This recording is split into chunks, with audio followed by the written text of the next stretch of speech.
Je vais vous présenter le travail de 3 ans, des 3 années. Merci. Donc, j'ai plus besoin d'introduire la partie qu'Hypien a déjà fait pour moi. Donc, 3 études qui ont été cofinancées par l'ADEME et le CPA, réalisées par Adi Valeur.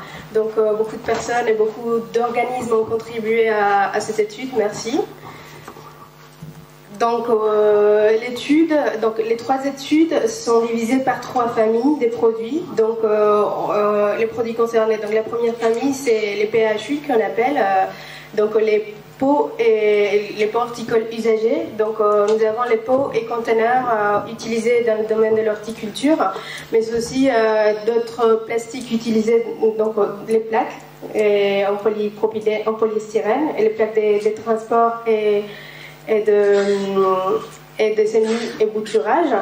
Et nous trouvons aussi les clayettes, les godets et les conteneurs, tout ce qui est utilisé pour le conditionnement et pour la production en horticulture. Le deuxième groupe, il s'agit des voiles non tissées. Donc, c'est des voiles de protection qu'on appelle communément P17 ou P30, qui sont utilisées basiquement dans le maraîchage, mais aussi en arboriculture.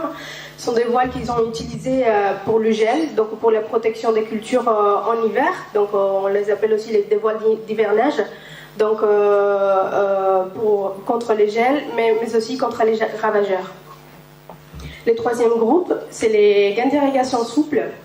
Donc, on les appelle aussi des gaines jetables, puisqu'ils sont utilisés basiquement une seule année en production. Et c'est des gaines fines, de 100 microns jusqu'à 500 microns, mais en général sont jusqu'à 300 microns, celles qui sont jetées sur place, qui sont utilisées juste pour une seule année de culture. Donc, au niveau de volume mis en marché, donc on parle des 37 500 tonnes de produits neufs mis en marché.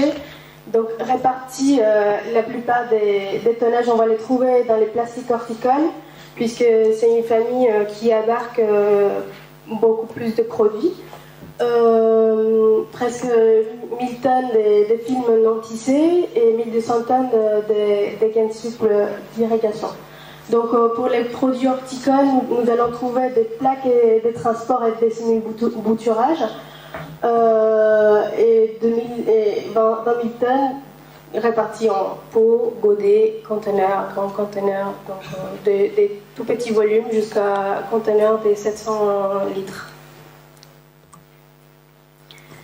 Au niveau des flux d'utilisation de ces produits, donc, on tient à préciser que l'utilisation sur l'exploitation, on peut voir la division en 2 principales flux de déchets.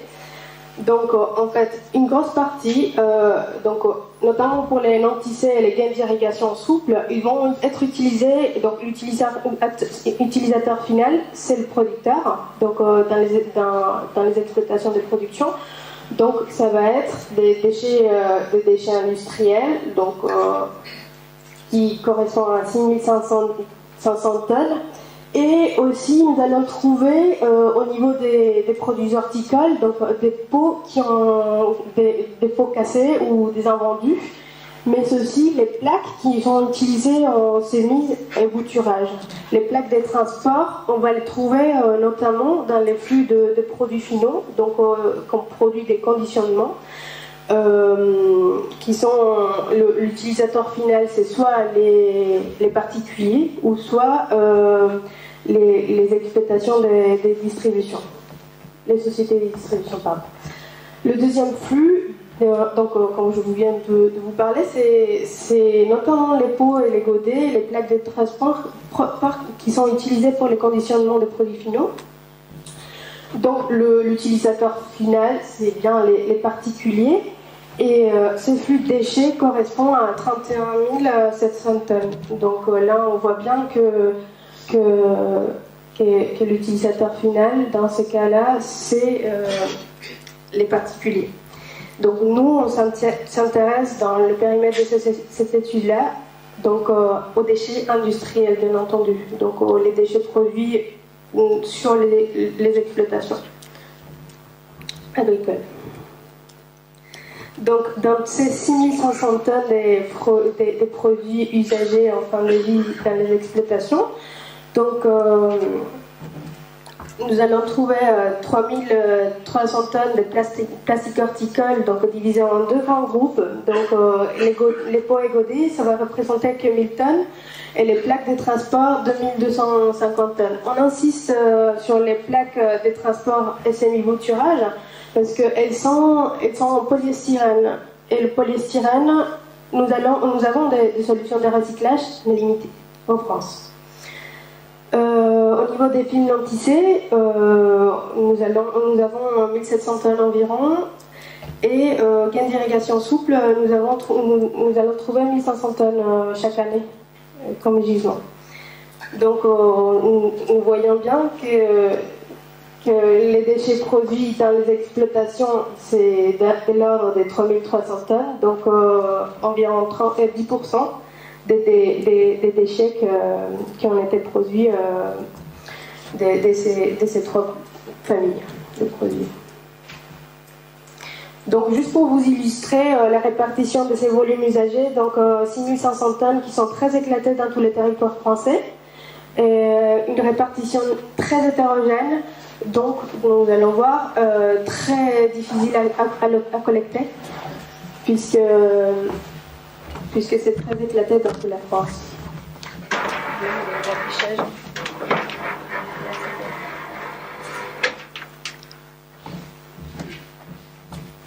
Donc, basiquement, pour le film non tissé et les gaines souples d'irrigation, on va les retrouver notamment dans des bassins de production, bassins maraîchers ou maraîchères importants, comme le sud-est de la France et le sud-ouest. Pour les plastiques horticoles, donc dans le bassin de l'ouest, c'est le principal bassin de production horticole.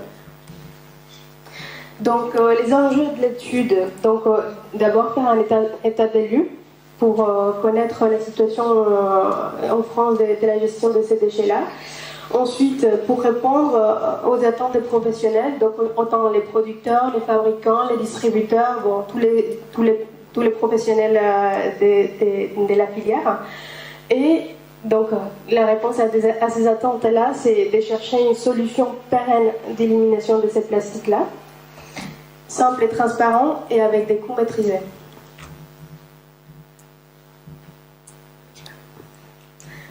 Donc les volumes collectés qui ont été identifiés, donc c'est de l'ordre des 10%.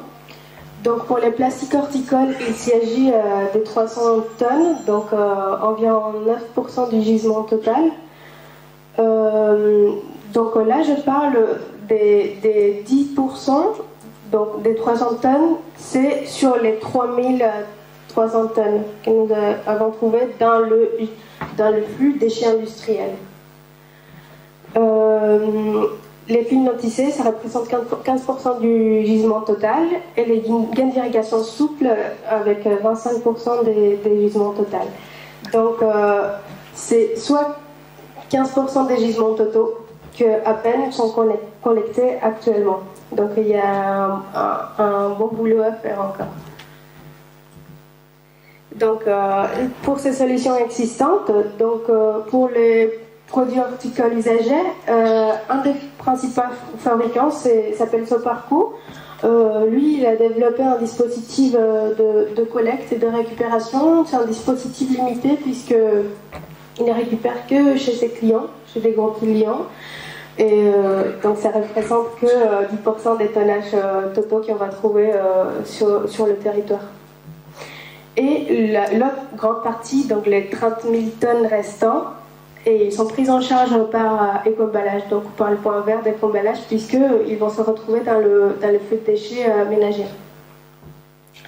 Pour les films non tissés, donc on a identifié, on a relevé des solutions locales indépendantes.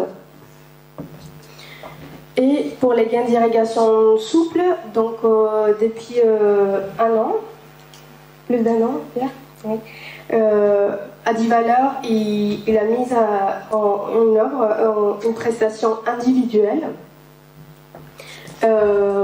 avec un enlèvement et traitement selon des consignes des préparations, donc les PTM des Adivaleurs.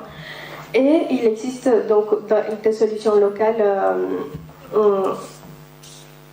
dans quelques territoires. Pour les films non tissés, actuellement, Adivaleur, il fait l'étude pour également faire une solution individuelle avec les exploitants. Ce qui concerne la valorisation, donc au niveau des gaines souples d'irrigation et les non tissés, donc c'est une valorisation qui existe. C'est des solutions, c'est une solution qui est maîtrisée en France, puisqu'on parle du polyéthylène, des bonnes quantités et du polypropylène, donc des solutions existent en France. Des circuits logistiques qui sont équivalents au film agricole usagé et la ficelle, donc des circuits logistiques maîtrisés par Adivaleur. Après la collecte, on fait une mise en balle et ensuite les balles elles sont acheminées vers les stations de régénération ou de recyclage pour une transformation à 100% en granules régénérés, donc des granulés qui vont être réintroduits dans un processus de fabrication de nouveaux produits. Au niveau des PHU, donc les pots horticoles usagés, on va trouver une différence dans cette famille puisque comme il y a plusieurs produits, donc nous allons trouver du polystyrène, du polypropylène, du polyéthylène. Pour le polyéthylène et pour le polypropylène, comme je vous ai dit précédemment, les solutions de recyclage existent en France, mais pour les polystyrènes, donc nous allons trouver la plupart des gisements dans les 3000 tonnes des produits horticoles usagés. Les solutions de recyclage sont limitées, mais existent. Pour les pots horticoles, au niveau de logistique, la dispersion des volumes impose des contraintes de massification de flux, donc des collectes, donc des coûts de gestion élevés. Au niveau des forces et faiblesses, donc une fois fait l'état des lieux, nous avons étudié les forces et faiblesses pour la mise en place d'une filière nationale des 3 produits. Donc au niveau des non tissés et gaines d'irrigation souple, nous avons observé que les circuits des prestataires étaient déjà en place. C'est les schémas Adivaleur, bien sûr, déjà organisés qui pourraient profiter les gaines d'irrigation et les non tissés. Les recycleurs ont été recensés et identifiés. Et voilà, le circuit logistique qui équivaut complètement à celui, donc homologue à celui des films agricoles usagés et des ficelles. Les faiblesses de la mise en filière, c'est qu'il y a peu de tonnage, donc on en parle dans l'ordre de 2000 tonnes. Et ils sont très éclatés dans toute la France, donc difficulté à tous les avoir. Et il faut bien sûr qu'on ait l'accord des metteurs en marché, donc dans l'ordre des 80% des metteurs en marché.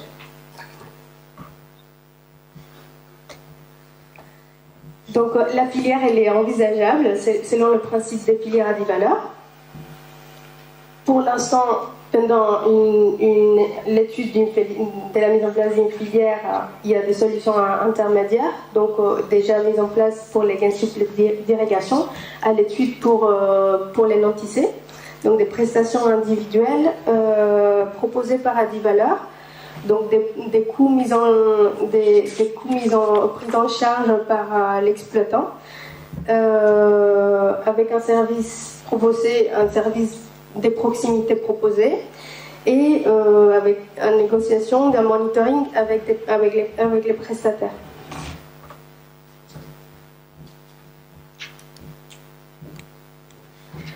pour les ports horticoles, il s'agit.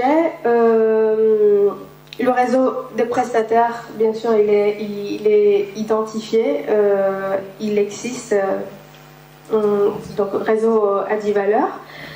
Les recycleurs aussi ont été identifiés malgré la difficulté du recyclage des pots et godets et plaques des transports en polyestyrène. La solution de recyclage existe. Au niveau des faiblesses, des 35 000 tonnes, moins de 10% sont à récupérer chez le producteur, donc une difficulté à tout récupérer ce tonnage-là. Donc coût de gestion élevé.